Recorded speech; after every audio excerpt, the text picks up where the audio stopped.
प्रिय छात्रों, आज हम बी पार्ट सेकंड के पेपर सेकंड के टॉपिक राज्य मंत्री परिषद के बारे में अध्ययन करेंगे। मैं doctor Sucheta Verma, assistant professor political science. वास्तविक कार्यपालिका मंत्री परिषद संविधान द्वारा राज्यों में संसदात्मक शासन व्यवस्था की स्थापना की गई है और संसदात्मक शासन में राज्य की वास्तविक कार्यपालिका शक्ति मंत्री परिषद में निहित होती है, जो कि राज्य की विधानसभा के प्रति उत्तरदायी होती है। संविधान के अनुच्छेद 163 के अनुसार उन सब बातों को छोड़कर जिनमें राज्यपाल स्वविवेक से कार्य करता है, अन्य कार्यों के निर्वहन में उसे सहायता प्रदान करने के लिए एक मंत्रिपरिषद होगी, जिसका प्रधान मुख्यमंत्री होगा। राज्य मंत्री परिषद का गठन या उसकी रचना। मुख्यमंत्री की नियुक्ति। मुख्यमंत्री की नियुक्ति राज्य के मंत्रिपरिषद के गठन का प्रथम चरण है। अनुच्छेद 164 में कहा गया है कि राज्यपाल मुख्यमंत्री की नियुक्ति करेगा और फिर मुख्यमंत्री की सलाह से वह अन्य मंत्रियों की नियुक्ति करेगा। इस संबंध में निश्चित परंपरा यह है कि राज्य की विधानसभा के बहुमत दल के नेता को मुख्यमंत्री के पद पर नियुक्त किया जाता है, लेकिन यदि राज्य की विधानसभा में किसी एक राजनीतिक दल को स्पष्ट बहुमत प्राप्त न हो अथवा बहुमत प्राप्त दल या विभिन्न दलों द्वारा बनाए गए किसी संयुक्त मोर्चे का कोई निश्चित नेता न हो, तो राज्यपाल मुख्यमंत्री की नियुक्ति में अपने विवेक का प्रयोग कर सकता है। मंत्रियों का चयन। अन्य मंत्रियों का चयन मुख्यमंत्री ही करता है। वह मंत्रियों के नामों तथा उनके विभागों की सूची राज्यपाल को दे देता है। व्यवहार के अंतर्गत गत 2 दशकों में राज्यों में बहुत बड़े आकार वाली मंत्री परिषदों का गठन किया गया था। अतः 91 संवैधानिक संशोधन 2003 के आधार पर व्यवस्था की गई कि राज्य में मुख्यमंत्री सहित राज्य मंत्री परिषद के सदस्यों की संख्या विधानसभा के कुल सदस्यों की संख्या के 15% से अधिक नहीं हो सकती है। जनसंख्या की दृष्टि से छोटे और विधानसभा की कम सदस्य संख्या वाले राज्यों के दृष्टि में रखते हुए यह व्यवस्था की गई है कि इन राज्यों में मुख्यमंत्री सहित 12 मंत्री हो सकते हैं। मंत्रियों के चयन में मुख्यमंत्री व्यवहारिक दृष्टि से निम्नलिखित बातों को ध्यान में रखता है। पहला, राज्य के सभी क्षेत्रों और वर्गों को मंत्रिपरिषद में न्यायसंगत ढंग से प्रतिनिधित्व दिया जाता है। दूसरा, सामान्यतः मुख्यमंत्री द्वारा अपने ही दल में मंत्रिपरिषद का निर्माण किया जाता है, जिससे मंत्रिपरिषद एक इकाई के रूप में कार्य कर सके। तीसरा, मंत्रिपरिषद में दल के प्रभावशाली सदस्यों को स्थान दिया जाता है, जिससे मुख्यमंत्री को दल का विश्वास प्राप्त रहे। चौथा, मंत्रिपरिषद में ऐसे सदस्यों को स्थान दिया जाता है जो मुख्यमंत्री के विश्वास पात्र हों और उसके नेतृत्व को प्रसन्नता के साथ स्वीकार करें। पांचवा, ऐसे व्यक्तियों को लिया जाता है जिसमें प्रशासनिक योग्यता हो और जो कानून निर्माण तथा प्रशासन के दायित्वों को पूरा कर सके एवं विधानमंडल में स्थिति को सामना कर सके। मंत्रियों की योग्यताएं। मंत्रिपरिषद के सभी सदस्यों के लिए आवश्यक है कि वे विधानमंडल किसी सदन के सदस्य हों।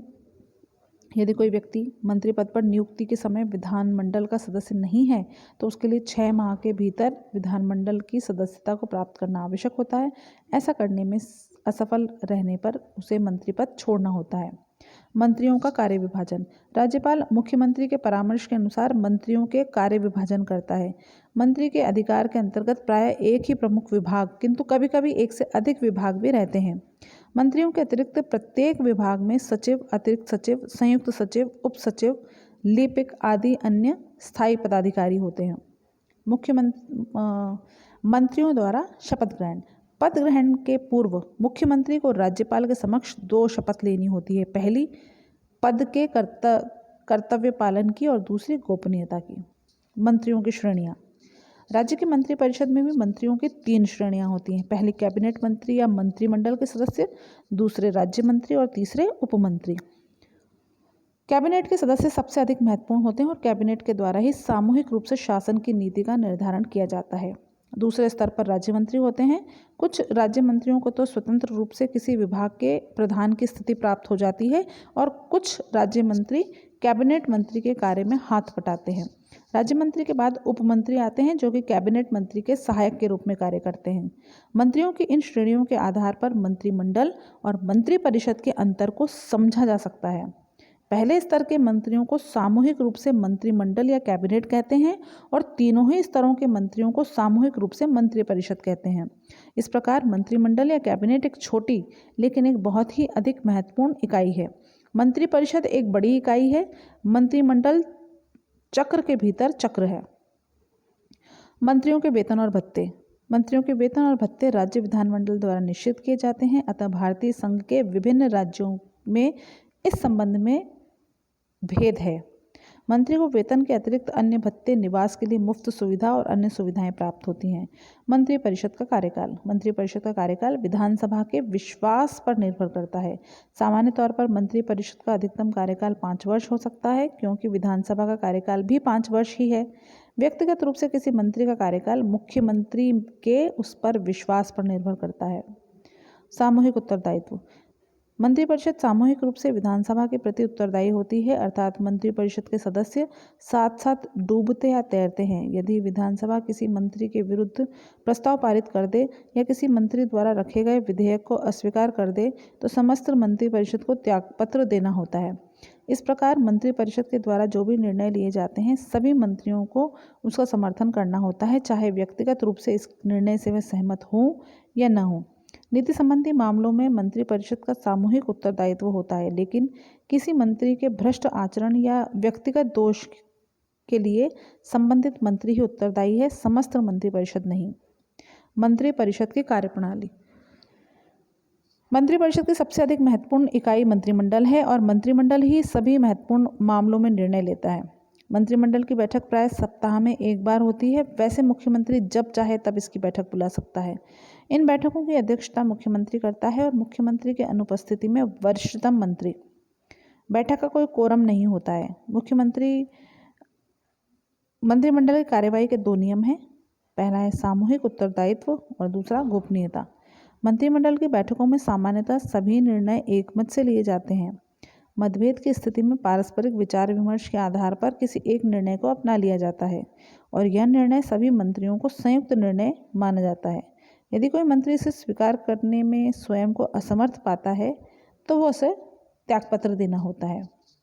मंत्रिपरिषद के प्रत्येक सदस्य द्वारा गोपनीयता की शपथ ली जाती है और मंत्रिमंडल की कार्यवाही और निर्णय गुप्त रखे जाते हैं।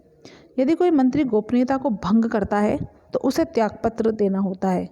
बजट के संबंध में इस नियम को और अधिक कड़ाई से पालन किया जाता है।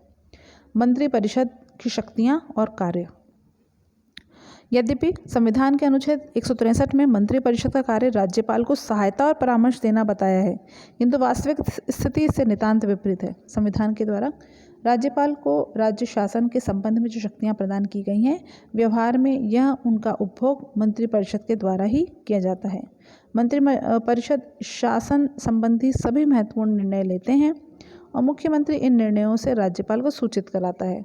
राज्यपाल इस प्रक्रिया में मुख्यमंत्री को परामर्श अवश्य ही दे सकता है।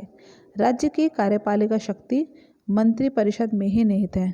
मंत्रिपरिषद के कार्यों और शक्तियों का उल्लेख निम्नलिखित रूपों में किया जा सकता है। पहला है शासन की नीति निर्धारित करना। मंत्रिपरिषद का सबसे अधिक महत्वपूर्ण कार्य शासन की नीति निर्धारित करना है, चाहे गृह विभाग हो, शिक्षा, स्वास्थ्य, कृषि शासन की नीति का निर्धारण मंत्रिपरिषद के द्वारा ही किया जाता है। मंत्रिपरिषद न केवल नीति निर्धारण करती है बल्कि उसे कार्य के रूप में भी परिणित करती है। दूसरा, उच्च पदों पर नियुक्ति के संबंध में राज्यपाल को परामर्श। संविधान के अनुसार राज्यपाल महाधिवक्ता, राज्य लोक सेवा आयोग के अध्यक्ष और सदस्यों तथा उच्च अधिकारियों की नियुक्ति करता है। व्यवहार के अंतर्गत राज्यपाल के द्वारा ये सभी नियुक्तियां मंत्रिपरिषद के परामर्श के आधार पर की जाती हैं। मंत्रिपरिषद ही राष्ट्रपति को उच्च न्यायालय के न्यायाधीशों की नियुक्ति के संबंध में परामर्श देती है। विधानमंडल में शासन का प्रतिनिधित्व। विधानमंडल की बैठकों में मंत्रीगण शासन का प्रतिनिधित्व करते हैं। मंत्रीगण विधानसभा और विधान परिषद में उपस्थित होकर सदस्यों के प्रश्नों और आलोचनाओं का उत्तर देते हैं और शासन की नीति का समर्थन करते हैं। चौथा है कानून निर्माण का कार्यक्रम निश्चित करना। मंत्रिपरिषद न केवल शासन बल्कि कानून निर्माण के क्षेत्र में भी महत्वपूर्ण भूमिका अदा करती है। यदि ये कहा जाए कि मंत्रिपरिषद विधानमंडल की सहमति से कानून का निर्माण करती है तो इसमें कुछ अनुचित नहीं होगा। विधानमंडल में कौन कौन से विधेयक तथा किस क्रम में प्रस्तुत किए जाएंगे इसका निर्णय मंत्रिपरिषद को ही करना होता है। प्राय अधिकांश विधेयक शासन की ओर से प्रस्तुत किए जाते हैं और मंत्रिपरिषद अपने बहुमत के बल पर इन्हें स्वीकृत करती है। इस प्रकार मंत्रिपरिषद कानून निर्माण के क्षेत्र में विधानमंडल का नेतृत्व करती है। 5वां कार्य है बजट तैयार करवाना।